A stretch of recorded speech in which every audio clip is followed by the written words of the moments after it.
Então, agora sim, boa noite, de modo oficial. Então, a gente conclui hoje os nossos encontros síncronos aqui dessa disciplina, né? Bases do Pensamento Pedagógico. Essa disciplina que teve início no dia 11/8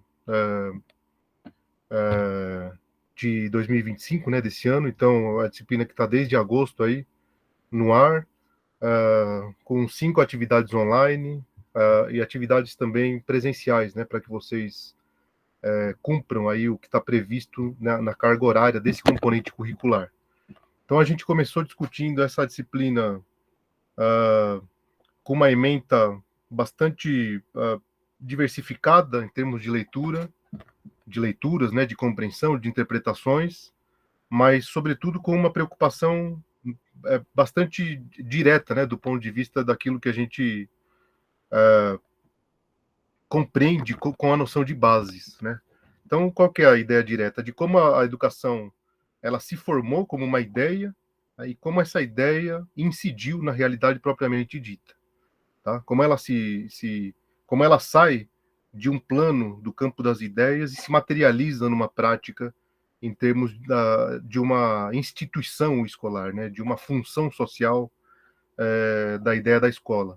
Então, a gente discutiu a ideia da disciplina, então, portanto, consistiu em apresentar esse percurso histórico, né, de um processo de uma determinada racionalidade de ideia de escola, que tem influência de uma série de aspectos, né, e de lugares, né, do contexto europeu, no início ali com o modelo jesuítico, com o modelo americano depois no movimento da escola nova, né, e de como tudo isso vai se encaminhando par e passo ao desenvolvimento da modernização do Brasil a partir dos anos 30. Então, a gente estudou no começo, no nosso estudo online 01, a escola e a democracia, do sonho à realidade, né? Então, ou seja, esse salto, exatamente esse salto entre a ideia, essa noção de uma coisa que está ainda no plano das ideias e acaba por se materializar numa realidade tangível, né, numa realidade propriamente dita. Então, a gente discutiu nesse início os textos de Magoga e Muraro, né, que era a escola pública e a sociedade democrática, a partir da contribuição de Anísio Teixeira. Então, a gente já entrou direto com essa ideia de discutir democratização do acesso escolar. Depois a gente deu alguns passos para trás para compreender como é que se deu esse processo todo. E a gente estudou também o texto de Valdemarim, o fracasso da reforma escola novista, quando ela discutia aqui a crítica desenvolvida por Ataliba de Oliveira, interpretando a escola nova, esse movimento escola novista, sobretudo a partir das suas publicações no periódico paulista de 1930 a 1940. E ali já tinham os primeiros traços, vamos dizer, de uma discussão e de uma crítica sobre esse modelo que chegaria ao Brasil com uma proposta interessante, porque ele visava a democratização do acesso à escola, mas, por outro lado, produzindo contradições do ponto de vista de que era uma formação pragmática, uma educação voltada ao saber fazer e não ao desenvolvimento do pensamento crítico, por exemplo, e assim por diante. Então, percebendo esse tipo de contradições, o Ataliba de Oliveira ele produziu bastante reflexões sobre essa novidade da escola brasileira na sua formação das bases, né, do processo de democratização da escola brasileira. Depois disso, deixa eu ver aqui, depois disso, nós seguimos o curso, já discutindo a escola libertadora, o legado de Paulo Freire. Então, a gente entra também com uma leitura crítica que o Paulo Freire faz a respeito da própria educação brasileira como instituição, como ela se formou e qual era a herança colonial de um modelo de educação bastante engessado do ponto de vista da possibilidade de ser uma educação emancipatória. O Paulo Freire dizia que isso não era possível em razão daquilo que todos nós conhecemos muito bem, que é o modelo bancário, né, o modelo de uma transmissão unilateral dos saberes. E o Paulo Freire dizia, olha, então uma educação de fato emancipatória é aquela que se faz por meio do diálogo, uma educação dialogada, uma educação que admite como elemento central o próprio diálogo, que é aquilo que se faz presente também na estrutura da democracia, né? Então, que admite, portanto, o contraditório, né? Uma educação que seja passível de fazer uma crítica à sua própria história, por exemplo, à sua própria estrutura de funcionamento, né? Aos seus próprios meios e metodologias, etc. Somente por meio de uma crítica permanente é que nós conquistaríamos, então, portanto, segundo Paulo Freire, um modelo de educação libertador, uma escola libertadora, né? Então, a gente discutiu um pouco disso a partir do texto dele, que é um clássico, né? Deixa eu ver aqui. Educação como Prática da Liberdade, né? E depois, Paulo Freire, Educador Pensador da Libertação, e do Arnaldo Godoy, Escola Sem Sentido, os Princípios da Escola Sem Partido, baseiam-se em pressupostos enganosos, uma crítica, né, portanto, que estava sendo feita à escola sem partido, que passava, então, portanto, a atacar, né, a contribuição e o pensamento de Paulo Freire nesse cenário. Aí a gente foi para os fundamentos, novamente, aí, de como se constituiu a educação no início da modernização da educação brasileira, com Emily Durkheim e a educação moral, né, de como a gente recebeu essas influências também do contexto da escola francesa e da sociologia que estava se desenvolvendo no início do século XX. E a gente estudou aqui o texto de Bruno Lessa e Ana Clara Souza e a Célia Elizabeth Caregnato, Educação Moral em Emily Durkheim e as disputas contemporâneas em torno do sistema formal de ensino brasileiro. Então, discutindo diversos aspectos interessantes aqui de como era necessário não só formar o povo brasileiro a partir de com um certo projeto de moralização desse povo que estava sendo, pela primeira vez, assistido do ponto de vista de uma educação democrática e pública, mas que estivesse também, de alguma forma, sendo formado para corresponder a uma determinada expectativa do processo de industrialização no Brasil. E aí você precisava trazer elementos de uma educação moral, né? Nesse período da década de 30, de 40, a educação moral ela cumpre um papel fundamental para se alinhar a esse processo de industrialização do processo de modernização do Brasil e, portanto, a moral como algo que ela é constitutiva desse processo, no sentido de formar, né, esse cidadão que vai ocupar as fábricas aí, portanto, nesse contexto. E a gente discutiu o House também com uma outra leitura sobre moral, a partir da articulação com o próprio Durkheim, a partir de um texto de Rollin, né? Então a gente discutiu um pouco como se deu essa discussão, esse debate. Na educação, no ensino online 4, então eu recupero aqui, trago as origens da escola brasileira, né, de como isso se organizou desde o início ali da República Velha e tudo mais. Então tem as origens da escola moderna no Brasil, um texto do Alves e um texto de Ribeiro, que é a história da educação escolar no Brasil, notas para uma reflexão. E por último, né, que é o que nós estamos discutindo hoje, que se encerra hoje, 24/11, a criação da escola de massas, né? Então, quando é esse processo de massificação que começa, que a gente tem um problema a ser resolvido no contexto da educação brasileira, é a cobertura para toda a população, né, que é dos seus pressupostos como educação laica, gratuita, obrigatória e de qualidade, o fato dela ser universal é um desses pilares essenciais, né? E aí, então, portanto, essa universalização ela implica num processo de massificação dos seus acessos. Então, a massificação é um objeto que foi discutido pelo próprio Paulo Freire, né?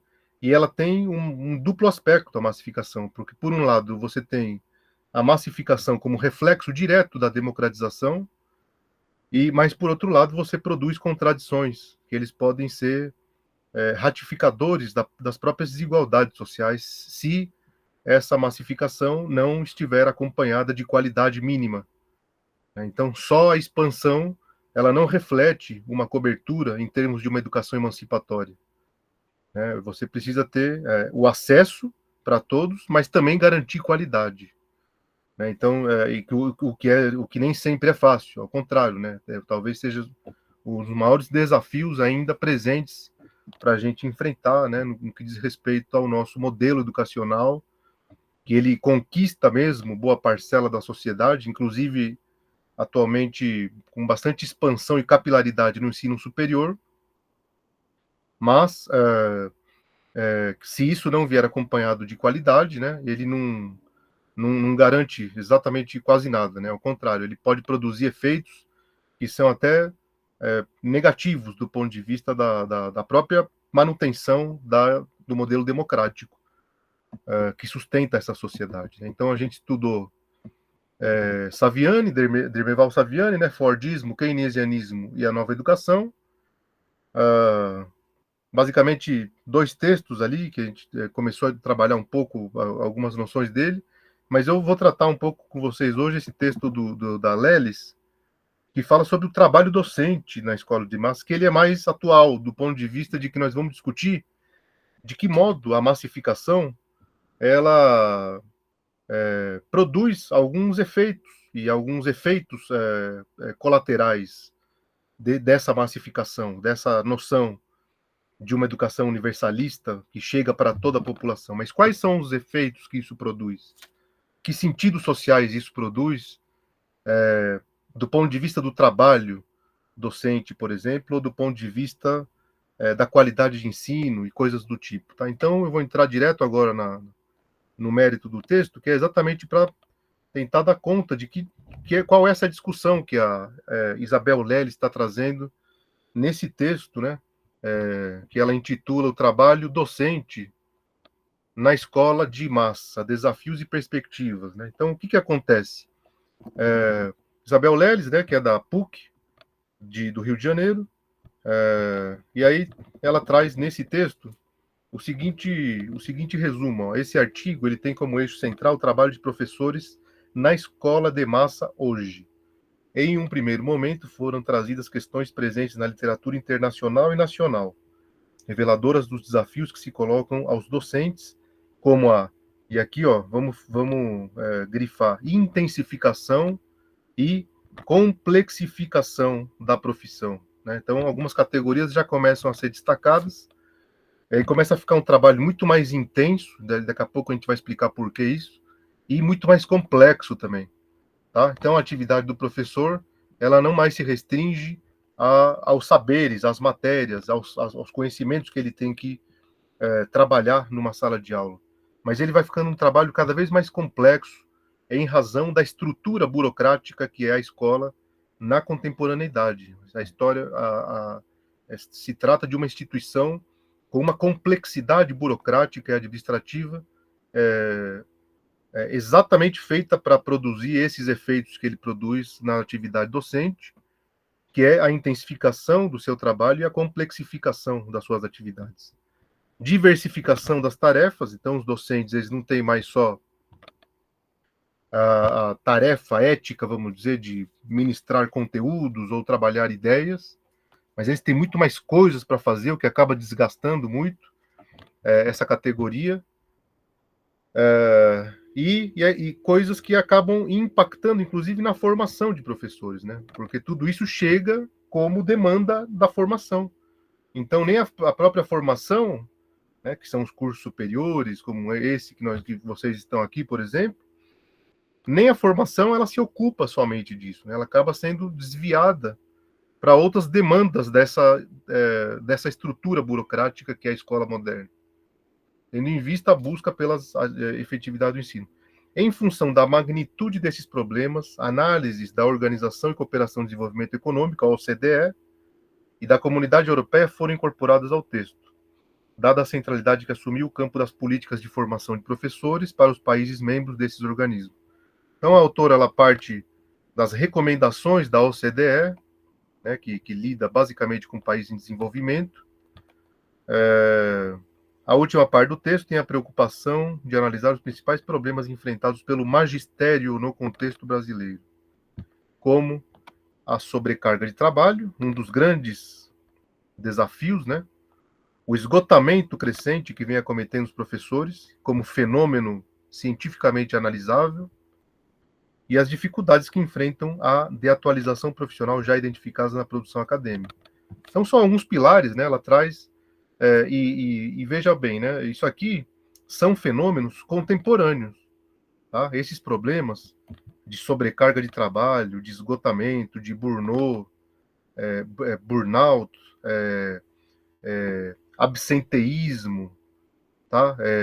Licenças médicas por razões de saúde mental, violência extrema que esses professores são acometidos, perseguição, né, vigilância institucional e também social, né, um certo panóptico digital aí vigiando a, a atividade, né, profissional dessa categoria, dentre outros aspectos, caracterizam a atividade profissional do professor no contexto da escola contemporânea, tá? Isso é um processo, ele é um fenômeno vinculado à massificação do contexto da educação brasileira. Então, ela traz essa ideia da massificação como uma saída para uma conversão da escola para o modelo democrático, mas, por outro lado, ele produz todos esses efeitos que vão acabar incidindo sobre a atividade desse professor, por exemplo. E depois vão, obviamente, afetar também o aluno que está na ponta, né?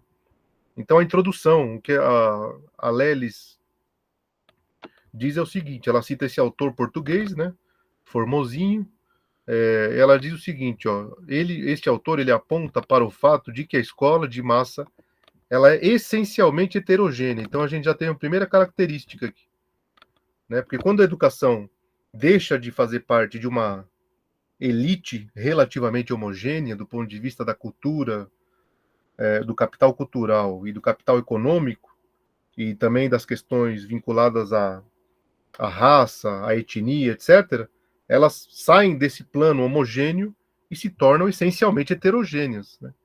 Então, as desigualdades sociais vão começar a fazer parte dessa escola.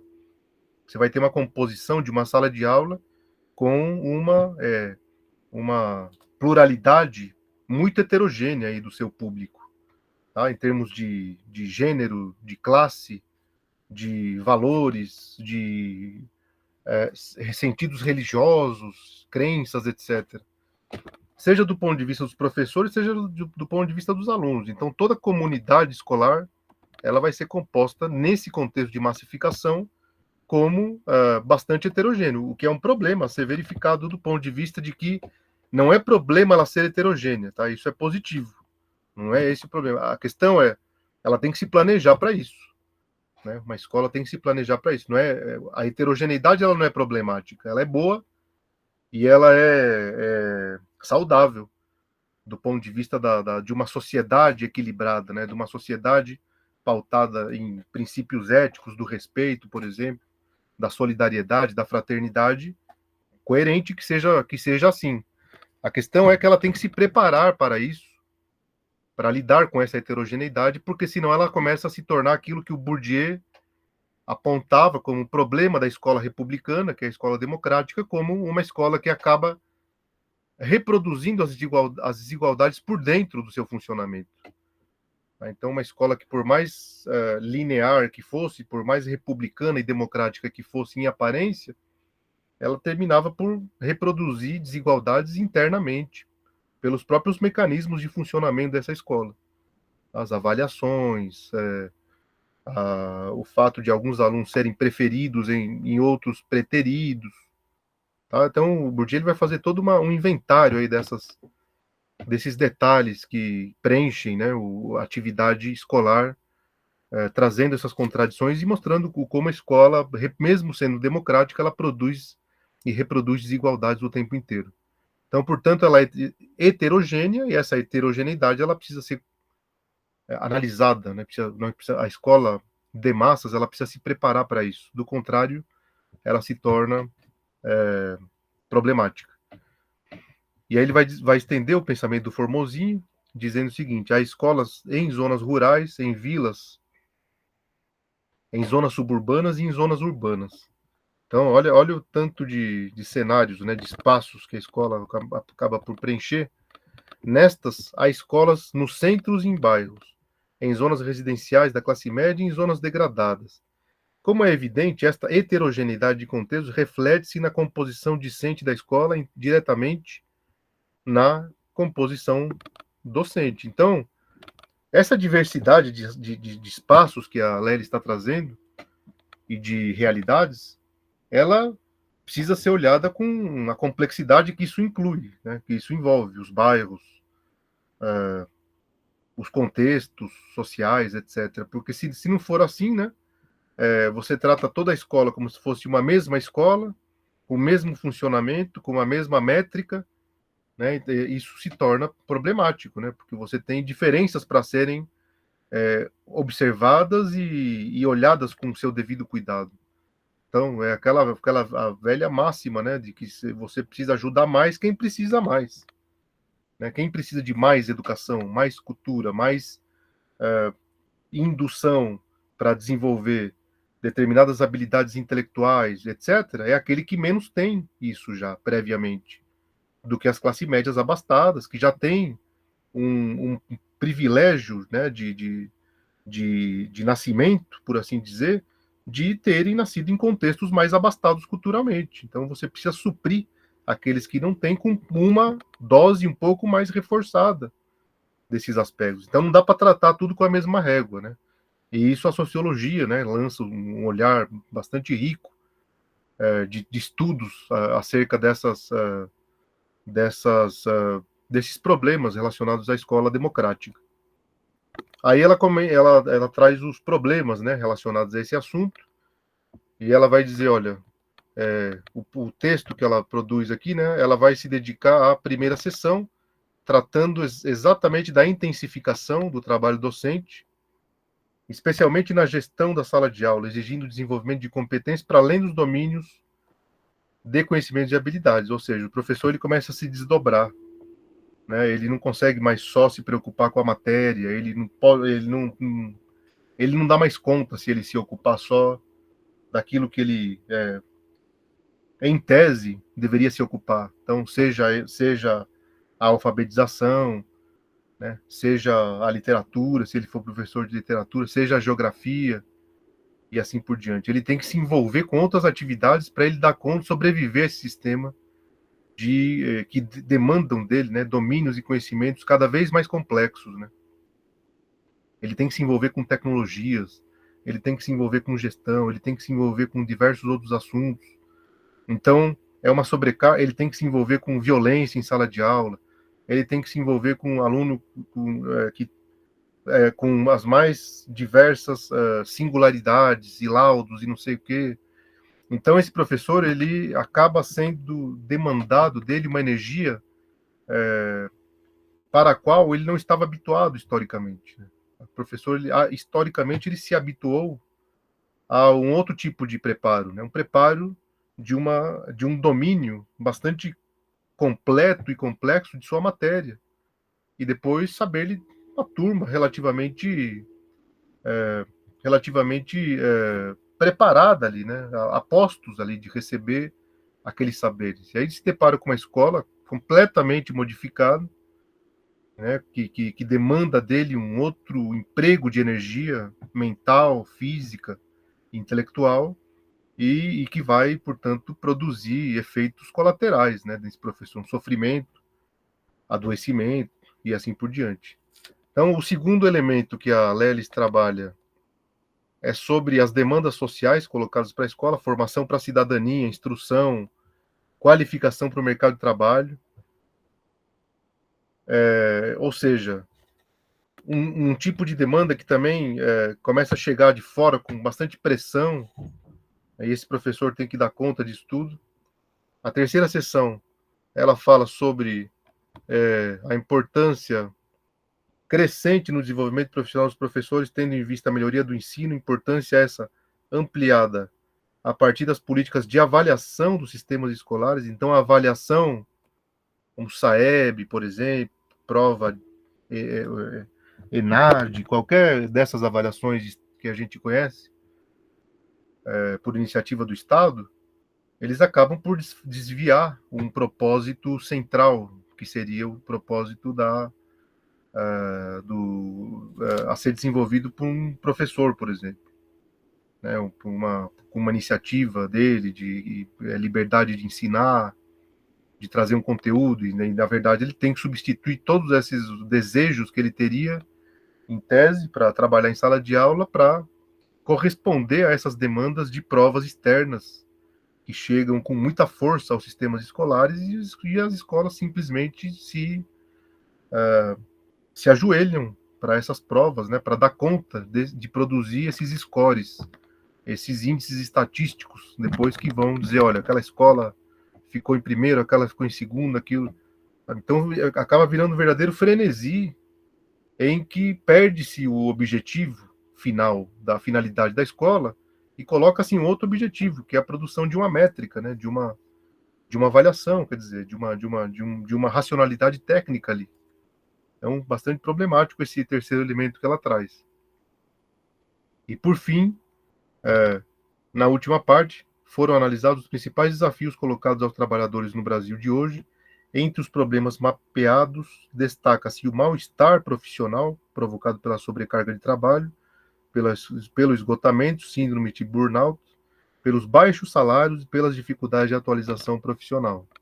Então, são vários elementos e vejam bem, esses elementos, eles não são consequências do nada, assim, gratuitas, né? São fenômenos diretamente relacionados a esse processo histórico de massificação, né, da escola. Uma educação que procura atender de um modo exponencial o maior número de pessoas, mas para isso ele tem que necessariamente reduzir os seus níveis de qualidade, né, com uma formação acelerada, com uma formação rápida, com provas que vão servir para ver como é que tá as massas em termos de uma formação mínima, né? Então você tem uma série de problemas que devem ocupar ainda e durante muito tempo as nossas reflexões para melhorar o processo de democratização da escola brasileira, que ainda enfrenta todos esses desafios, sobretudo com adoecimento, né, dos professores, quer dizer, o abandono da carreira, ou o fato de muitos deles se verem desmotivados logo no início da carreira e não resolverem nem acessá-la, né, e coisas do tipo. Então, o primeiro ponto, intensificação do trabalho docente, que a Lelis vai dizer o seguinte: com relação ao primeiro aspecto, não se trata apenas do aumento de tempo do trabalho, não é só isso, mas também da ampliação das tarefas que os professores são chamados a desempenhar, seja pelas mudanças na composição social do público escolar, seja pela implementação, que aqui a gente pode dizer, olha, os públicos de inclusão, que dão trabalho extra daquilo que se esperaria na carreira. Não estou dizendo que a inclusão em si também é um problema, mas somente ela como forma de conceito que chega às escolas, ela não resolve nada. Você tem que ter um preparo, né, que inclui tanto a dimensão da infraestrutura quanto uma formação que tenha profissionais de apoio e coisas para tentar dar conta disso tudo, porque senão ela se torna só um vetor a mais nesse desgaste desse professor. Seja pela implementação de reformas educacionais com visíveis impactos no cotidiano. Então você tem, o primeiro dado que ela traz aqui, é uma intensificação, um aumento mesmo dessa sobrecarga, em razão de todos esses fenômenos, né, que vão preenchendo esses espaços das escolas contemporâneas. Apesar da dificuldade de estimar e comparar o tempo de trabalho dos professores de um país para outro, do ponto de vista do estaturiamente prescrito e do trabalho do tempo de trabalho real, os pesquisadores convergem na imagem de que o tempo da atividade do ensino é dual e marcado por ritmos diferentes, ser cotejado com outros profissionais do setor público. Então, o tempo ele varia muito de realidade para realidade, mas é claro que se você se pauta só no horário relógio, no horário das horas que são designadas tanto pelo Estado quanto pela iniciativa privada, geralmente vai girar em torno de 30 a 40 horas. Né? Existem algumas pessoas, alguns professores que triplicam, né? Pegam carga tripla, então aí você vai para 60 horas. Mas o problema não é só esse, né? O problema é quando você tem uma variável que ela é invisível aí. E essa variável é exatamente aquela atividade que você leva para casa. Né? E essa atividade que você leva para casa, e que te desgasta muito, é exatamente aquela da herança, aliás, da pandemia.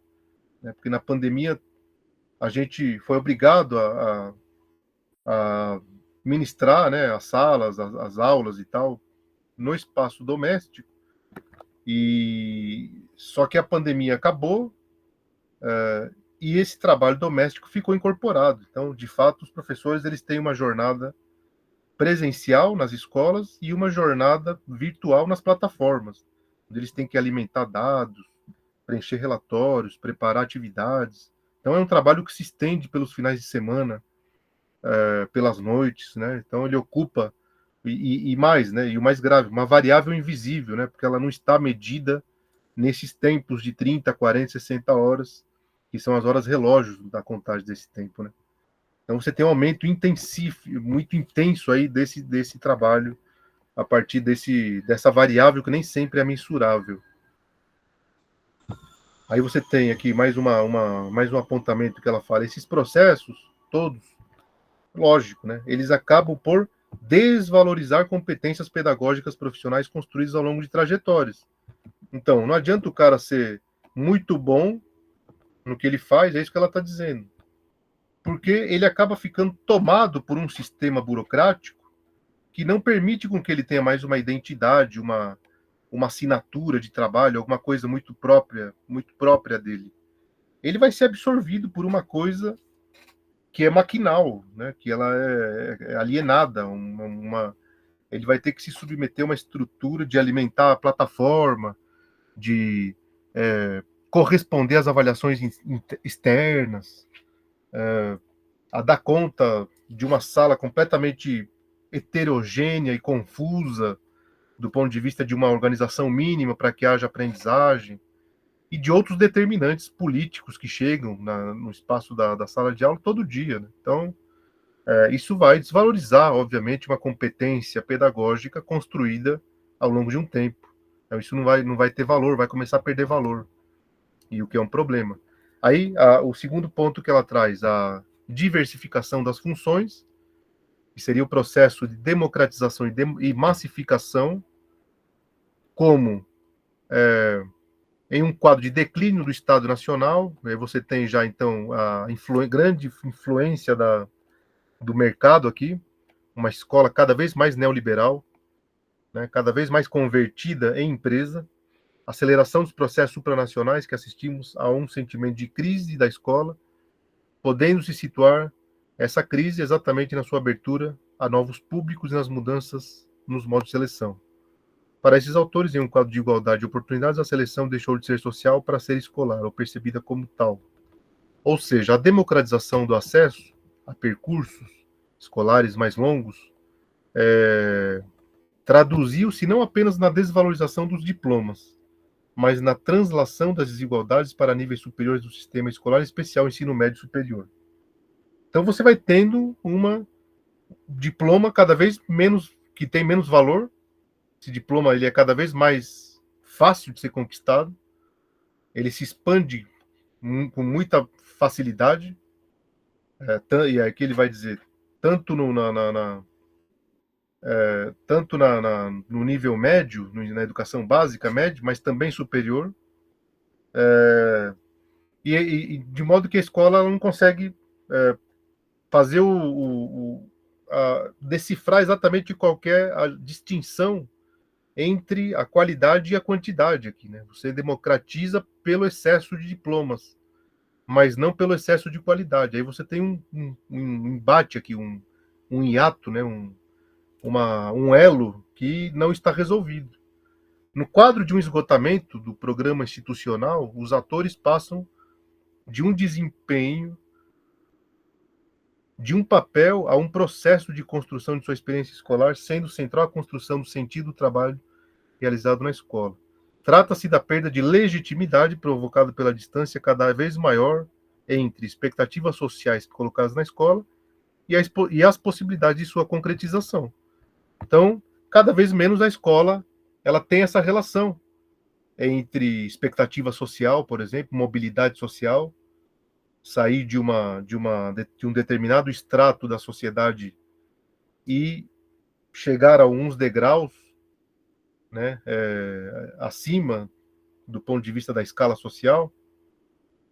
E esse modelo escolar, nesses moldes de uma massificação, nesses termos, ela perde essa legitimidade. Essa distância ela se torna cada vez maior. Então, a concretização do sonho que a gente tem essa ideia muito presente ainda, essa ideia ela é muito forte ainda, quando você vê aquela criança e fala, olha, estuda, estuda, para você exatamente não permanecer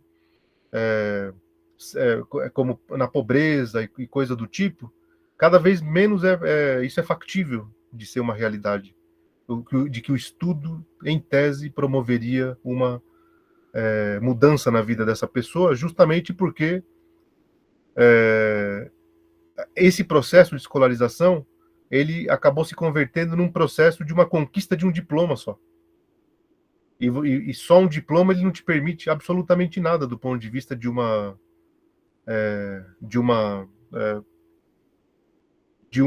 percurso em elevação na escala social.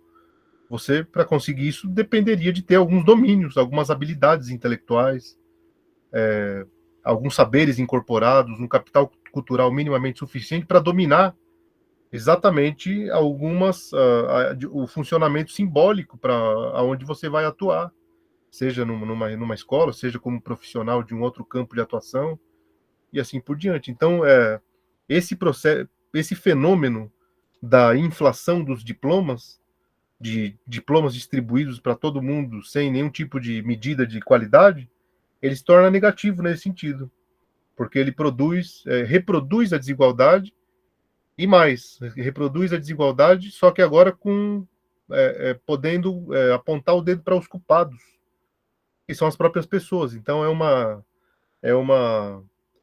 uma estratégia do mercado e do Estado que no fundo ele quer dizer o seguinte: olha, nós demos as oportunidades, vocês não prosperaram porque não quiseram. Então a culpa fica do sujeito, o sujeito que fracassa, que não consegue essa mudança de configuração social de uma escala para outra, a culpa acaba sendo dele, né, nesse contexto do neoliberalismo. Ou seja, que a inflação dos diplomas, a distribuição exponencial e desmedida dos diplomas, sem verificação da qualidade, ela acaba se tornando negativa, ao invés de ser um dado positivo por si só.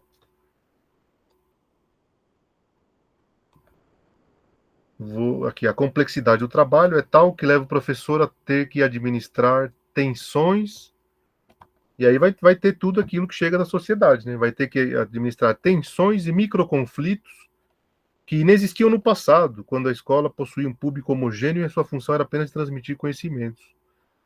Então, ou seja, você vai ter muito mais problema nessa escola, né? A mudança do trabalho do professor provocada pelo papel crescente dos meios de comunicação de massa,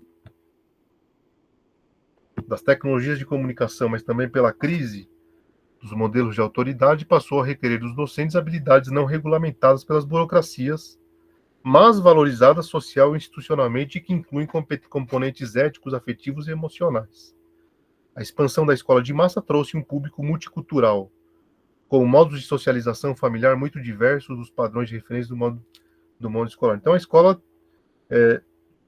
o que ocorre na sociedade é que há uma mudança sistemática em todos os seus paradigmas, quase, e a escola nem sempre está preparada para isso. Não quer dizer que a escola deveria mudar todos esses, se moldar para corresponder a tudo isso, porque muitos deles são invasões coloniais mesmo do capitalismo avançado. E a escola também ela tem uma função de como campo de resistência em alguma medida. Mas ela deveria, no mínimo, ter um preparo do ponto de vista ético de compreender o seu tempo e para poder fazer a filtragem necessária daquilo que deve ser passível de mudança dos seus meios de funcionamento e também crítica de outros, né? E não só incorporação inescrupulosa de tudo aquilo que diz respeito à sociedade. Então a escola muitas vezes se vê completamente perdida diante de tudo, de todas esse estado de coisas. E aí tem essa outra passagem que ele diz: mais cresce o sentimento de desprofissionalização. Então, o que vai acontecendo com a carreira do professor é um sentimento de desprofissionalização. Ele se torna cada vez menos detentor de uma profissão com um domínio específico, ele vai se tornando cada vez mais alguém que tem que lidar com todas as coisas daquela instituição. É alguém que ocupa um espaço problemático, um espaço precário, um espaço onde não se sabe bem o que ele tem que fazer, porque toda hora vai chegar alguma coisa que diz, olha, agora é isso, agora é aquilo. Então é um espaço em que existe uma contradição em termos ali. Ele é um profissional desprofissionalizado, né? Sem uma autoridade, sem autoridade, sem identidade, sem que ele possa desenvolver um trabalho produzido a partir da sua iniciativa, com uma certa continuidade durante um bimestre, por exemplo, uma coisa durável, que tem uma noção de perdurabilidade. Ele não pode, né? E assim isso vai se estendendo, né? Nesses contextos todos, né? De perda do caráter, né? Do professor e tudo mais, né? Corrosão do caráter, para fazer uma menção a um texto do Richard Sennett que fala corrosão do caráter a partir da própria noção desse capitalismo flexível, né? Que acaba preenchendo todos os espaços de atuação do trabalho contemporâneo. A própria busca permanente de mensuração do desempenho dos alunos, que são as provas, né, acaba levando a um sentimento de que é preciso fiscalizar a escola e o trabalho dos professores. Então, o cara se sente o tempo inteiro, né, numa atividade que parece que só o que interessa é ver se ele é eficiente para produzir um dado, né, e não se ele transformou a vida de um menino, de uma menina, se ele mudou um olhar da vida de alguém, se alguém se tornou melhor em razão dos seus ensinamentos. Então, cada vez menos desvalorizado, mais desprezado nesse ponto de vista. Então, cada vez ele se flagra como alguém que não tem função nenhuma, né, no final das contas. Então, é complicado esse sentimento que vai se produzindo, se reproduzindo, se amalgamando e sendo incorporado a esse professor que, ao longo de 1 ano, 2 anos, 3 anos, termina por adoecer. Obviamente, alguma coisa não está bem, né? Porque a expectativa, a lógica, a própria aura da ideia de professor, ela é muito mais velha do que o fenômeno contemporâneo. Então, o que o professor espera quando ele se forma é que ele tenha um mínimo de correspondência com a história daquilo que significa ser professor, e não algo que imediatamente, de uma questão de 3, 4 décadas para cá, desmonta toda essa representatividade do que significaria ser professor. Então ele se encontra frustrado, de alguma forma é o sentimento de frustração, desilusão. A palavra mais correta seria desilusão nesse caso. Terceiro aspecto, ela vai dizer do desenvolvimento profissional, do magistério e efetividade do ensino.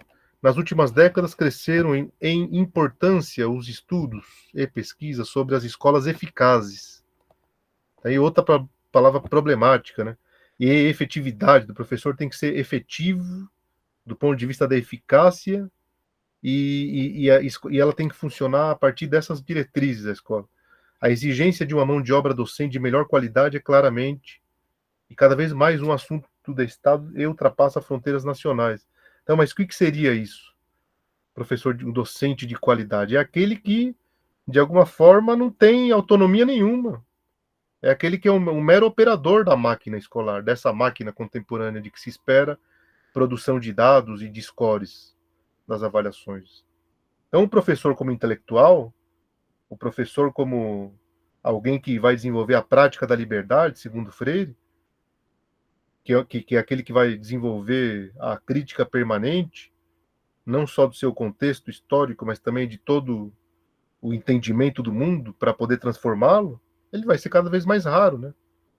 Ele vai ser cada vez mais raro, vai se tornar um burocrata técnico, preocupado com o papel da universidade na formação de professores em contexto de busca por maior eficácia por parte do Estado.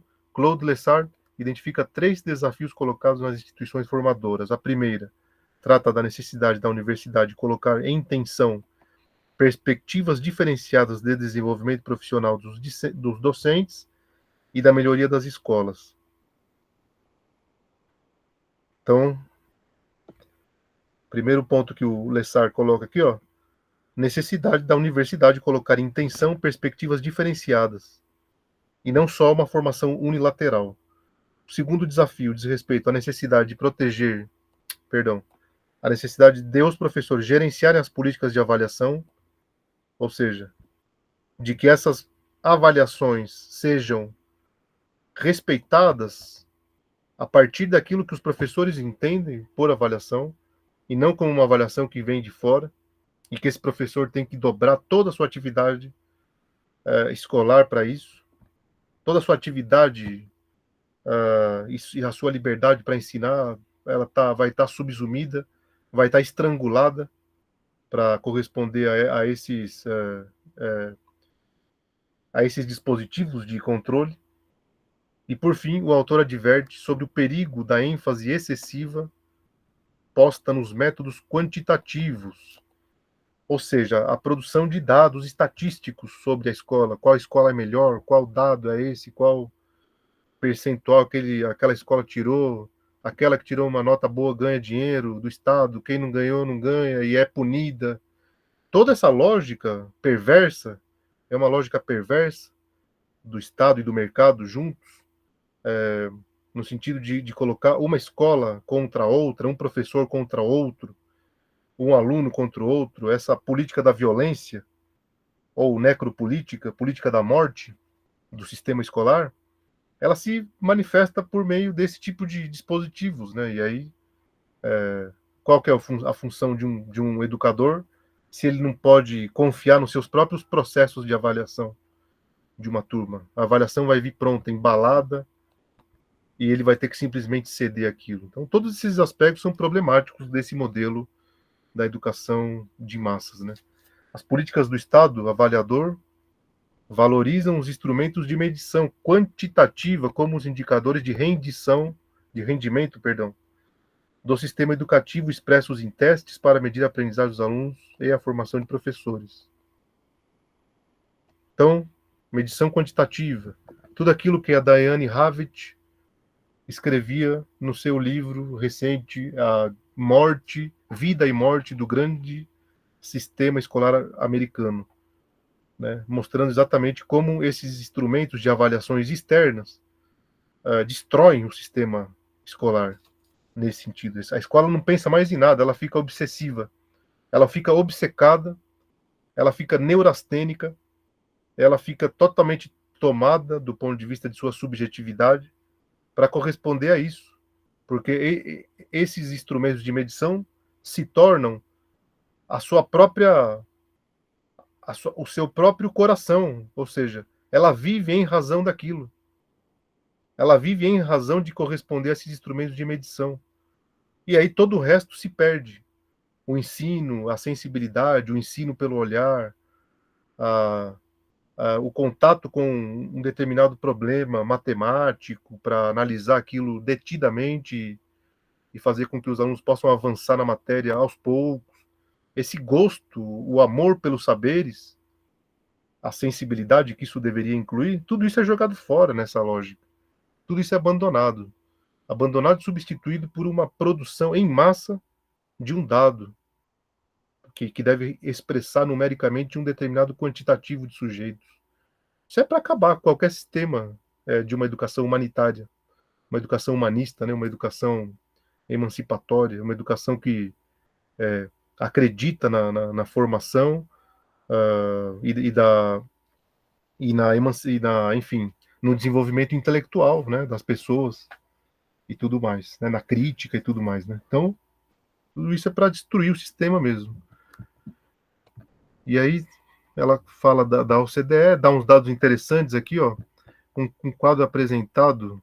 Ela vai falar aqui sobre de como a gente chega nas preocupações futuras do que vai ser a educação, haja vista que os professores, boa parte deles vão se aposentar nos próximos anos, e você não tem motivação para que pessoas novas cheguem a esses espaços de trabalho. Um quadro apresentado no documento revela que 25% dos professores dos anos iniciais e 30% do ensino médio têm mais de 50 anos, chegando a 40% do corpo docente em alguns países. Para esse organismo, a OCDE, algumas preocupações precisam ser consideradas no delineamento das políticas, porque senão você vai ter um déficit de preenchimento desses espaços, você não vai ter professor para trabalhar. Então, se a gente pensa que isso possa vir a estar articulado com inteligência artificial, por exemplo, o que não é algo a ser descartado desse raciocínio, então a gente tem o porquê a precarização e a desilusão são categorias minimamente minimamente racionais do ponto de vista daquilo que se produz nesse espaço escolar. Elas chegam à escola como projeto e não como consequências, é isso que eu quero dizer. E se elas chegam como projeto e não como consequência, por outro lado a gente tem uma ascensão cada vez mais efervescente da inteligência artificial, se a gente chega a um futuro em que nós não temos professores para ocupar esses espaços, para quem vai ficar? Né? Vai ficar a cargo de quem? Né? Então, só para a gente pensar um pouco desdobramentos de como funciona a política do ponto de vista macro, para perceber que a própria crise, as situações de adoecimento, de desgaste, de depressão, elas também são calculadas politicamente. Elas são cálculos políticos para que possam produzir corpos doentes, sofridos e etc, etc. E, né, que são consequências diretas desse modelo da escola de massa. E aí ele vai desdobrar, né, o argumento. A primeira delas diz respeito à perda do status do professor, e vai perdendo status, sentimento e ao sentimento de desvalorização. Faz-se acompanhar de uma preocupação de que as novas gerações de docentes não sejam tão competentes quanto aquela que está se aposentando. Você vai tendo um quadro aí com bastante preocupação. E aí chega por último aqui, ela fala do mal-estar, né, dos professores, de como o mal-estar ele faz parte mesmo dessa categoria, nesse momento, né, da massificação. E ela vai citar aqui, ó, a partir do levantamento da literatura internacional e nacional sobre a profissão, de documentos como a OCDE e da Conferência Comunidade Europeia, seção portuguesa, nossa atenção se voltou para a análise do trabalho dos professores no contexto brasileiro, no sentido de verificar se as questões como intensificação e complexificação do trabalho, a diversificação das funções do professor e o desenvolvimento profissional também assumiam centralidade posta pela produção acadêmica pelos organismos internacionais. Aí ela discute isso, vê como que isso vai chegando no Brasil e óbvio, conclui que sim, né? Você tem um cenário bastante adoecimento e mal-estar, né? A esses fatores deve-se acrescentar o nível de violência em determinados locais, a falta de segurança nos estabelecimentos de ensino próximos às zonas de tráfico de droga, por exemplo, né, para quem atua em regiões problemáticas nesse sentido, é um outro fator agravante, e assim por diante.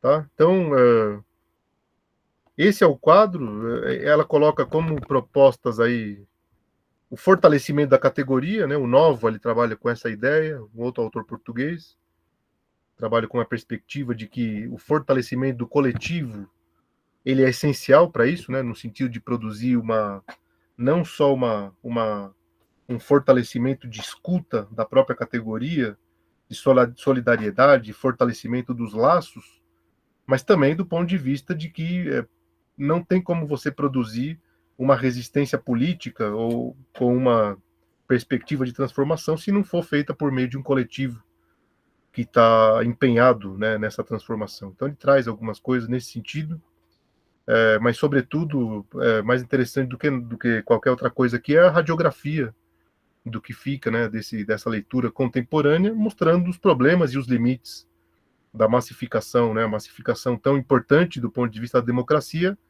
mas tão grave do ponto de vista de como isso vai se convertendo em, em problemas dos mais diversos, né, da massificação, dos diplomas sendo problemáticos quando eles não são acompanhados de qualidade, do adoecimento, das crises, do próprio futuro da sustentação da profissão docente, dos perigos que existem em razão da substituição por inteligência artificial e coisas do tipo, e assim por diante. Tá? Então, são desdobramentos, né, desse modelo da escola de massas que segue em pleno fervor ainda, né, para a gente tanto atuar nesse espaço, com todos esses problemas, e quando a gente conhece esses problemas, eu acredito que a nossa atuação ela é melhor porque ela é criticamente pautada, ela não é ela deixa de ser uma atuação ingênua e ela passa a ser uma atuação apropriada de algumas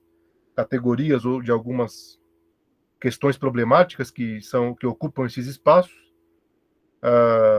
e que, portanto, permitem desenvolver um trabalho a partir de uma crítica sólida que dê sustentação a essa atividade que deixa de ser ingênua, né? Deixa de ser ingênua para poder, portanto, corresponder a, a, out, a outros interesses, enfim, buscar frestas aí de caminhos alternativos, né, para não ceder de modo tão frontal a esses ataques que chegam o tempo inteiro aí ocupando esse espaço, que é o espaço histórico, né, consagrado historicamente do espaço da sala de aula, da educação e da atuação do professor. Pessoal, basicamente é isso.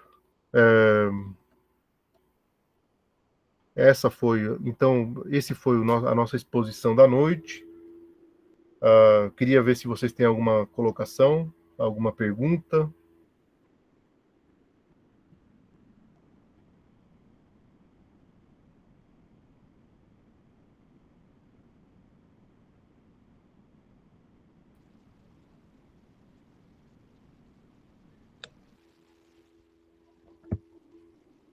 Pessoal, então não